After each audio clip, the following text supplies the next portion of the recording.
Oh my God, it's another Denver after dark. I like to welcome all of you to this special evening. And if everybody's noticing my left eye, you should. When you do get abducted by an alien, I'm like, why did they probe me in the eye? I mean, what the hell happened here? Actually, I got stung by a bee by when I was clearing brush. I'm out there tonight, or just a little bit earlier, and I'm clearing brush. My wife is there with her. We have our four-wheeler, our Polaris out there, and I moved this old log. And I look at my wife and look back, and I'm going to throw the log, and a bee comes in like it's supersonic speed. I hear the buzz like zzz, and hits me in the eye. I fall backwards. I trip over a log, and I'm laying there like a turtle on my back, screaming into the night. I'm kidding. I wasn't really screaming that much, but I definitely had a bee hit me right in the eye. And then I thought, man, bees don't like me.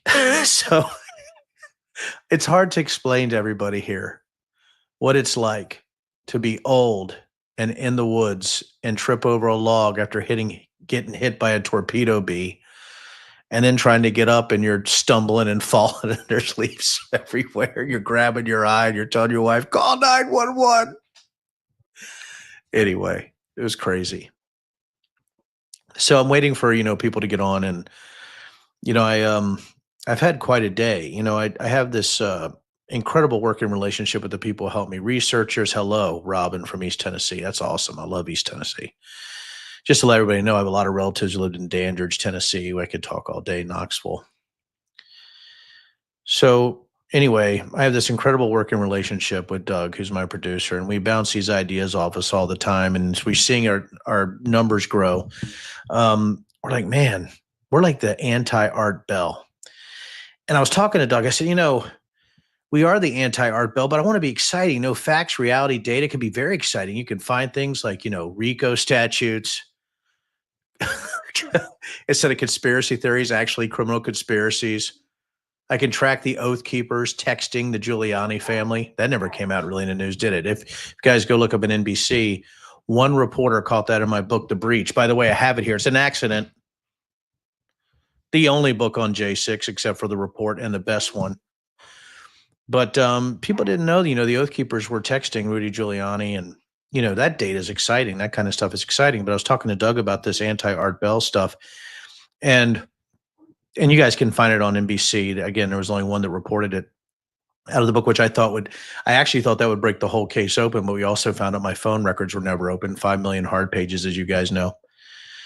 But Doug goes, what's more exciting than believing in Bigfoot? I'm like, I don't know. It's pretty exciting. He's like, talking to people who believe in Bigfoot.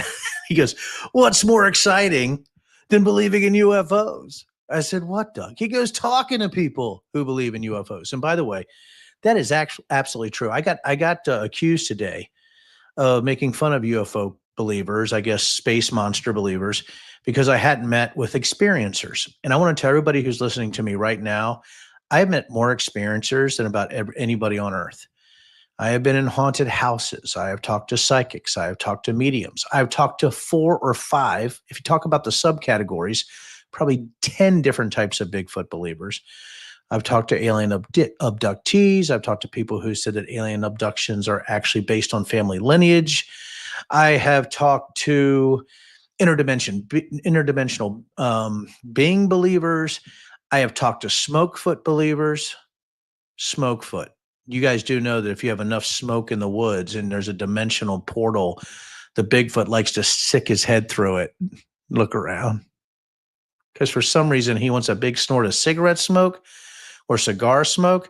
What's interesting is pot smoke seems to create a lot more of these Smokefoots than anybody else or anything else I've heard.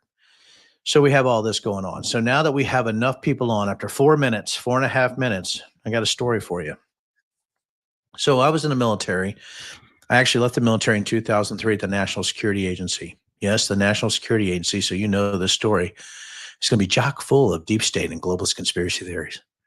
So anyhow, I had this good friend of mine who was a former Marine officer, and he retired at quite a high level.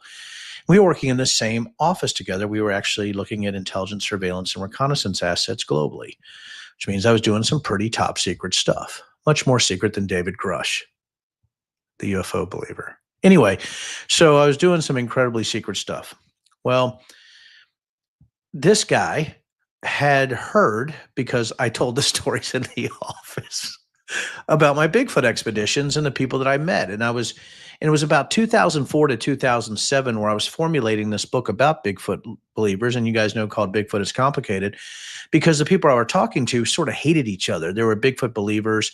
There was something called Bigfoot forums, which I still think existed. But back in 2004, 2005, 2006, they had the weirdest stories on there. Most of the things on Bigfoot forums were always talking about mating habits and genitalia and is there cross mating and stuff like that? And there's a reason I'm talking about that, because this is part of tonight and the congressmen and congresswomen who believe all this. So anyhow, I'm talking in the office. I'm sort of laughing about it. I'm like, I have this guy who believes that Bigfoot is a Quaventalor, that it's an interdimensional being, right? That can come through these portals, and that's why you can never kill him. Now, I didn't know that about a book called The Voyagers by Ashiani Dion, right? And in The Voyagers, you had all these different types of alien types, like the Branu, the Anunnaki, the Dracos, and the Quaventalor. The Quaventalor, right, was sort of this scout who was trying to help the good aliens or the good interdimensional beings fight the bad interdimensional beings in the 5 harmonic universes that were trying to take over our dimension. Yes, that sounds a little nutty, but that's what they believed. I didn't know it then. And you know who I learned it from? The Marine colonel. Yeah. So he goes, well, Denver, it's true. I'm like, yeah, okay. Yeah, all right. Now you got to remember, guys, I'm 55 now. Then I was 35 to 37. You think I was brash now? You think I'm brash now? Yeah, I was a little arrogant then, a little bit of an ass. So I'm sort of making fun of it. He goes, well, how about this? He goes, usually go home, right, on Thursday nights all the way back. I lived in West Virginia, 192-mile drive back and forth. So he goes, why don't you stay the night tonight? In the morning, we'll discuss, tonight, tomorrow, I'll educate you on what Bigfoot actually is. So I go to his house, stay the night, get up in the morning, have one of the most bizarre things. I don't even want to go into it because it was a bizarre morning. But I was sort of eating breakfast by myself in the dark. I had found some cereal and some skim milk, and I'm like, where is this guy? And he comes down like at 10 a.m. I'm like, my God, I thought you were a Marine. So anyhow, but there's a lot more to the story, and that's probably another show. So he comes down and he goes, Denver, it's time to talk. And he said, I know your house is haunted. I said, you do? He goes, yes. I said, how? He said, Bigfoot told me. I said, explain to me this Quaventalor, this interdimensional Bigfoot. And he goes, it hovers over my bed. And when it talks to me, right, it telepathically talks to me. I said, does it know all the languages of the world? Now, that's an asshole question. That's called Stump the Dummy, right? He goes, well, it speaks a universal language. It's feelings and lights and certain types of words that all of us understand. But like sacre bleu, I don't know. How many words do we all understand? So he goes, Bigfoot told me you have a spirit in your daughter's bedroom. I'm like, okay, this is getting a little bit nutty. And he said, but Bigfoot comes to me often. It's how I make my decisions for my career and things of that nature. So I had one more question. I know everybody here is dying to hear what my last question was, because I was enthralled. I read the book Voyagers. I know about the CDD plates. I know about Kalantic science, right? I know about the harmonic universes. I know we're in a 260 million plus year war between the harmonic universes with people like the Dracos, reptilians, trying to take over, the world. And I said, hey, he floats over your bed like horizontal. And I'm doing this. He goes, yeah. I said, is it male? Like, that's awkward. I mean, that's really awkward. I mean, Bigfoots are naked, so, I mean, what's going on here? Like, this is a little nutty. So why would I talk about my Marine friend who believed that the Quaventalor was giving him prophecies, which I found out was much more prevalent because this interdimensional being thing is so huge. And I was looking at the David Grush, Russ Coulthart interview earlier today, and he was also talking about that maybe they're not aliens, maybe they're from other experiences, other dimensions is what he was talking about, which is, utter complete bullshit. And so, I wanted to talk about some of the things that are happening today, but I need to talk about something else that's going on that interlinks with this. And it's exactly right, Tim. It is like Scientology meets the $6 Million Man meets X-Files. As you know, Bigfoot did fight a space alien. Bigfoot, come on now. Let's go. You guys want to come at me? Come at me. So anyhow, you can't, like nobody can. Like I am a absolute encyclopedia of batshit crazy conspiracy theories and nuttery and the interdependencies of them, Tim. So anyhow, you guys do know that the Bigfoot could actually come from the Nephilim. The Nephilim, I believe, or is it the Nephilim? I don't know if that's the French. I don't know how Bigfoot would say it in his universal language. But here's the thing. The Nephilim, they come from, right? They were actually, it looks like they were offspring of fallen angels with women. A little nutty, but they said it's in the Bible, So I think we might have some pictures of them. Doug, I don't know. Do we have a little screenshot of the Nephilim and the gods of the old world? UFOs and alien abduction. Transhumanism and artificial intelligence. Wars and rumors of wars are all converging at the end of the age in fulfillment of biblical prophecy. Join me and other engaging speakers in beautiful Bozeman, Montana for an epic event like no other. NEFCON 2025. What began on Hermon ends at Armageddon. What the fudge? I mean, and we have congressmen at that event. That was in June 2025, and we had one congressman we know of, Eric Burleson, was there. But it doesn't mean, and God bless everybody here, but that Tim Burchett, right, Anna Paulina Luna, all the way up to J.D. Vance, everybody on the UAP task force in Congress. Listen, if you're on it, I don't care who you are. I'm going to make fun of you mercilessly if you're on a UAP task force or caucus. Some say I'm a lucky grifter. Some say. So anyhow, as Doug surprises me with his inserts. Oh, we're not talking about alien probes yet. So anyhow, craziness.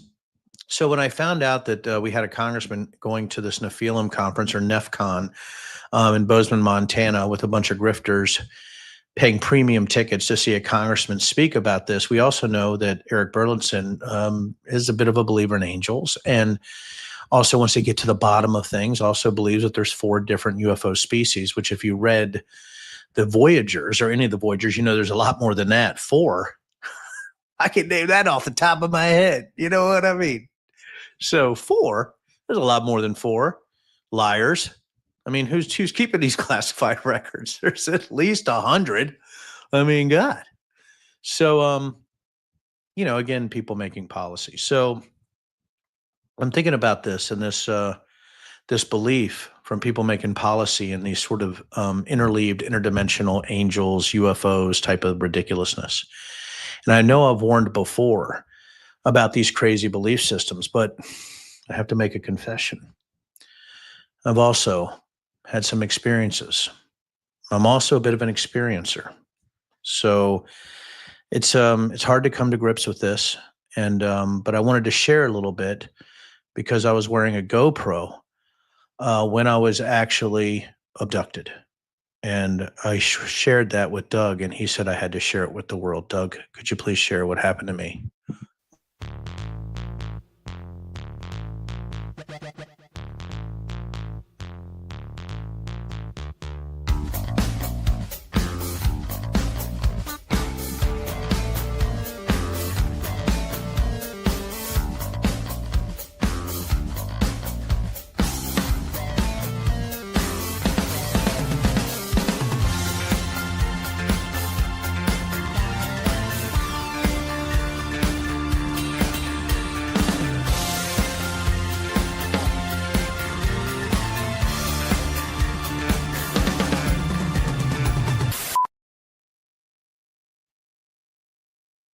What the fudge?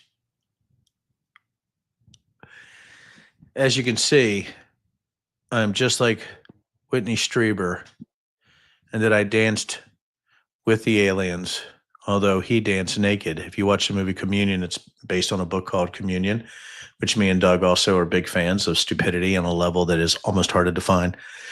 But the here's the it is the universal language. So the issue that I'm having and what I'm talking about with everybody here is that I almost want to play it again. Doug, I mean, should we play it again for everybody? I don't know. Is this overdoing it? Can we just play this for the rest of the show? I think for the next 20 minutes we should play it. If you get it up, just cut me off if you want to play it anytime. Just surprise us, as I'm talking, and then we'll just go right to it because I know you can mute me anytime you want. You guys are like, Denver, why the stories? And a lot of times I try to make it a little bit fun because it's so insane. I do dance with those aliens. If you go and watch the interview with Russ Coldhart and Whitney Strieber, and it talks about things that are so beyond the pale. And when you look at the congressional representatives who believe this, I'm telling you that any type of belief like this is indicative of the larger problem of delusion-based policymaking. And it's something that I think you need to bring up with friends, is that if people are making policy that believe this, but they're also making policy, and I'm not trying to go against Christianity or other religions, but if your policy is based on a supernatural voice being, sort of injected straight into your frontal lobe, I don't think I want those people doing that. I had that issue.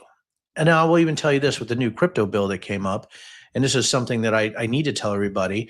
I know 100% why the crypto bill had such a tough time passing. Now, I'm against the crypto bill, and I know why they had to keep changing the language. Would you guys like to know why that the Republicans had to keep changing the language on the crypto bill, right? And maneuvering and manipulating the language in such a way to get it passed through the Freedom Caucus. Are you guys ready for this?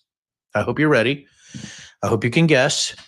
They thought that the language was actually the mark of the beast and was polluted by demonology and Satanism.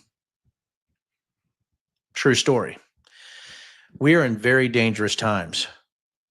Very dangerous times. And if we have people who believe that communion is real, we have reporters that if we have reporters humoring this kind of ridiculousness, and they're interviewing congressional representatives or elected representatives or in the executive branch or even the legislative branch or the judicial branch, if these people believe it and they're humoring them and talking to it about them, it's actually spreading this filth, this disease, this disinformation, this propaganda, this superstition, this fantasy, right? This religious belief that aliens, angels, interdimensional beings, Nephilim, all that is all related in some kind of a plasma world, right? And it's giving you something. It's giving you prophecy. It's telling what you have to do, right? And you think about, what Pete Hegseth just retweeted from a Christian nationalist church that he goes to, that there should be household voting. Women shouldn't vote because of religion, because of a supernatural voice, because that's what they think. And it's ludicrous. And looking at these people sitting down, that those very people that are talking about that women shouldn't have the right to vote, right? That crypto is the mark of the beast and satanic, that we should be writing all of our laws based on the Bible, which is the guy I ran against. He thought that. And I mean, this was a guy who even thought that condoms were against the word of God. And I'm like, I didn't know life began at erection. I mean, is that where we're at now? So, I mean, these are all the things that we have going on, as we're going forward. And that's why I do Denver After Dark. And that's why I wanted to grow. Listen, I'm not going to give you guys hyperbole and specific idiotic things or try to get you fired up, with weird, thumbnails and stuff like that. Doug and I just aren't into it. I think what's happening in the world right now is weird enough. We don't have to make anything up. Let me say that again. We don't have to make anything up. What you're seeing is what you're seeing. Believe your eyes, believe your ears. This is facts-based stuff. That's what's happening. The facts-based stuff is that fantasy and delusion, conspiracy theories, lies, grifting, all that has completely overtaken the American experience. And we have an autocratic, authoritarian way of looking things based on manipulating the ignorant in massive ways. And if you're watching Ancient Apocalypse or you're watching Ancient Aliens and you believe it's true, you're part of the problem. And I know that's hard. I know it's hard. You might have your best friend might love Ancient Aliens. Or my pet peeve, Skinwalker Ranch. Maybe the dumbest show ever made, except for Expedition Bigfoot, as I've said before. Where do we go from here?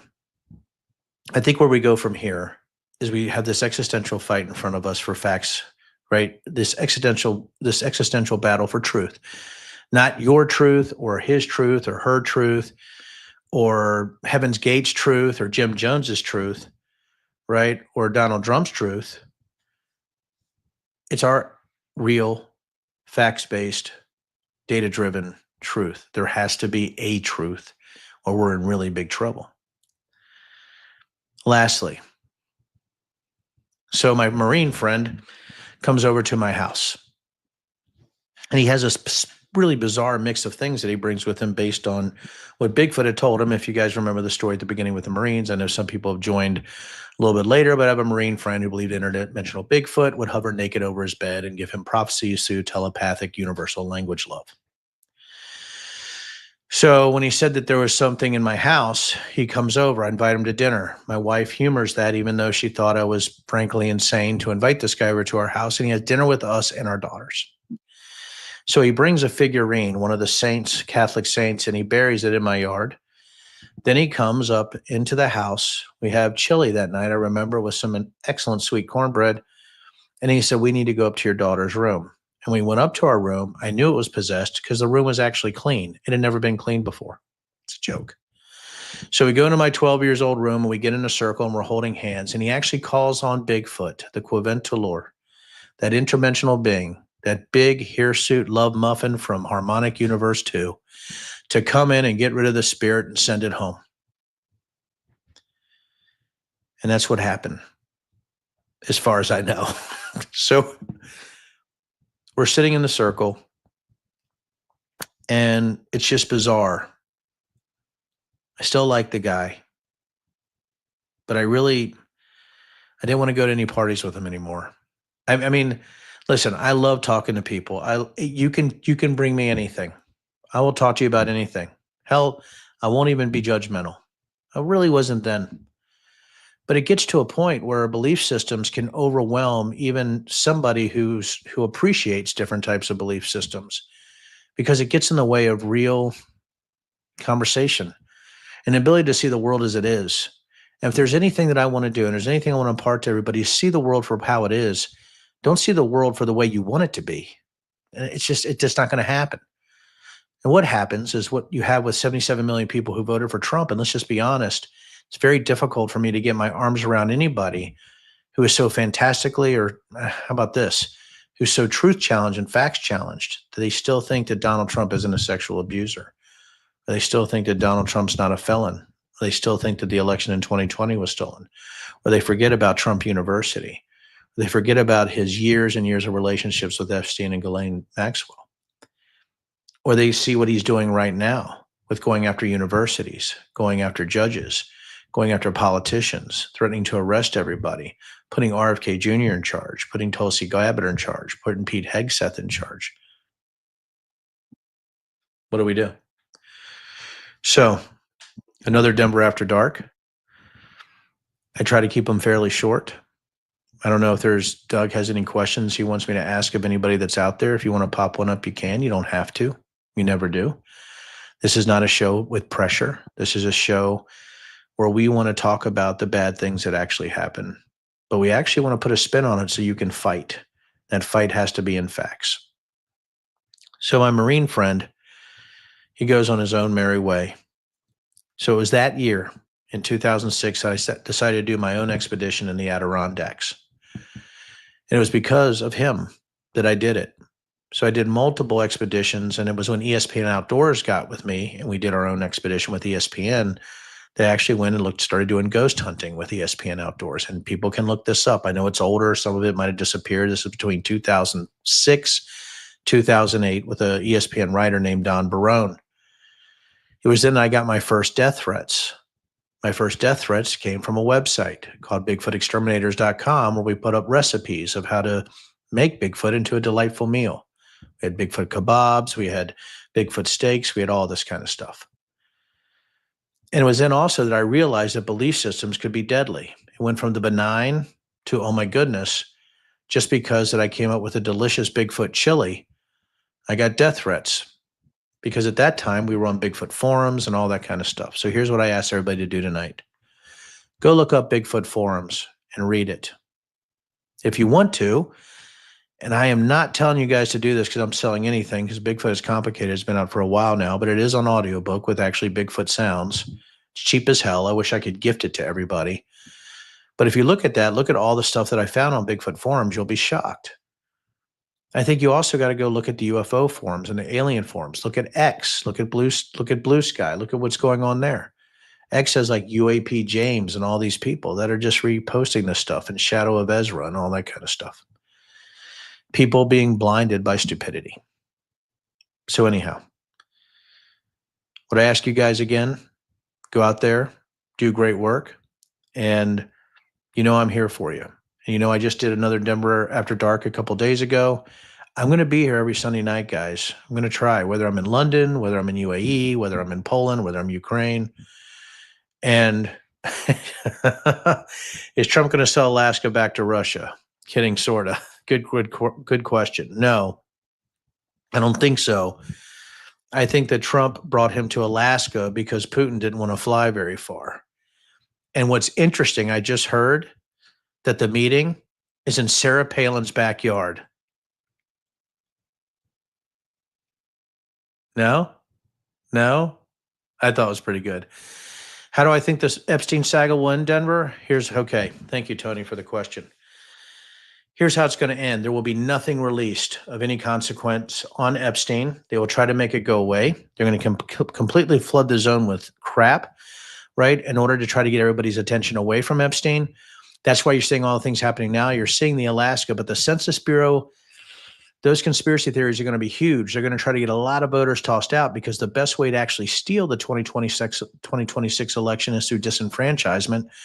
So it's pretty interesting that you asked that question. I appreciate it, because that's what all this is about, guys. It's about 2026. This is about getting people weirded out, disenfranchising voters, lying to them, scaring them, forcing them into superstitious belief systems where they vote on fear and terror rather than facts and data, and trying to make sure that 2028 is set up for whoever MAGA wants. Now, you see the trolling going on with Trump right now with the 2028 hats.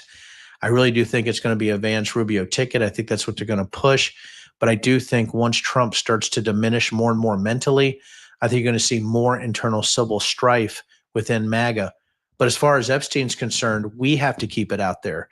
All of us, we can't, for the next 3 years, we have got to hammer that this guy's protecting a pedophile. That's what we have to do.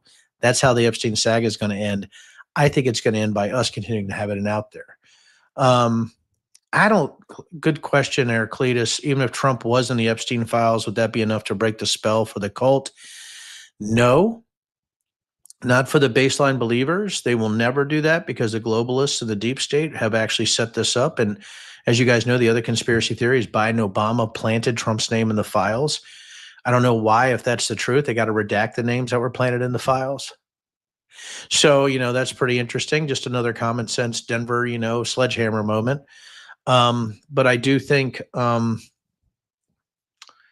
have to say, I want to go back to this very quickly because these questions are great.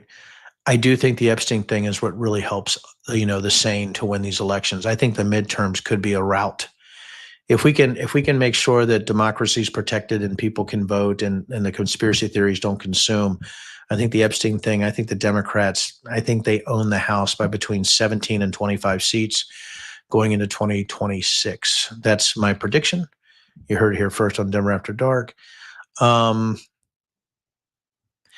That's a great question, Donna. Could you go back to Congress if given the opportunity?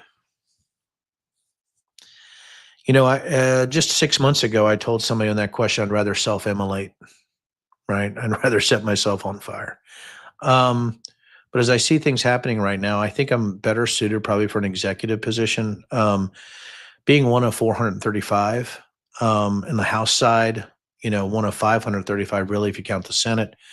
But, I would probably maybe run for Senate again on the Congress side, or run for Senate. I've been asked to. I've been asked to run for everything from POTUS down to Congress. The Democrats asked me to run for Congress. I had a secret group of Republicans who came to me and said, Denver, would you consider running for governor or lieutenant governor of Virginia? I had another third party reach out about president. I've had a lot of people reaching out. And what I asked the people who reached out for president, I asked them if everybody else said no. They said, that's correct. I said, okay, of course. But, with Congress and with executive positions in the state, I'm in a pretty good position. I think I probably would run for Congress again. But it's just really difficult because I just think I think your voice is sort of lost there. And I think as an executive position, I think I'd have a lot more ability to influence which way, the winds are shifting. Because I think if I'm elected to the executive, I'd be trying to give more power to the legislative branch, give it back where it belongs. But again, a lot of people aren't wired that way. They're wired to take as much power as they can. So I have to think about it. It's a great question. I wonder if I can do more from the outside, but I'm not quite sure how that will work. But I have a feeling that the abduction video you just saw might have just stopped any chance of me running again. I teach high school social studies. Thank you. This is Mr. Shear. I teach high school social studies, including a media literacy class as a semester elective. I have 3 weeks I can spend on misinformation, conspiracy theories. What do you think I should focus on? Well, I think you should start with the protocols of the Elders of Zion and track what's in that document all the way to today and look at the threading in that document. I also think once you get to the Satanic Panic, which is really part of this sort of historic way of looking at things, the Satanic Panic is the baseline for everything you're seeing today through QAnon, which I think is one of the most fascinating things to teach. It's sort of the conspiracy sticky bomb of all conspiracy theories, where everything just glommed onto it. It's like the Leviathan movie, it has everything, right? Satanic Panic, global pedophilia, New World Order. It's like a herpes of ridiculousness. So I think that's where you should start. But also the 9/11 conspiracy theories, I think 9/11 truthers, flat earthers, I think all that goes back to this deep state globalist belief system, which started with the protocols. So I hope that helps. And if you have any questions, you can actually, I think, Doug, we have an email, right? Isn't it like Denver After Dark? I don't know what I don't know if it's Denver@denverafterdark.com, but it might be info. But I'm not quite sure. But we actually have a Denver After Dark email. I don't watch me screw something up if I try to go to it right now. It's a Gmail. Yep. So it's at gmail.com. So, oh yeah. Okay. So it's probably is it denverafterdark@gmail.com? Is that what it is, Doug? Yes. Okay. So it's denverafterdark@gmail.com. Email me. I'll try to get back to you. As you guys know, I'm pretty, responsive. So thank you guys for another incredible episode. And I know that we're going to go out with something that Doug's very excited to go out on. I don't know if you have it queued up again, Doug, but guys, I want you all to have a very good night. And I hope that the abduction video I showed you is forever seared in your conscience. Thank you very much. Denver's out. I'll see you guys this week and next Sunday night.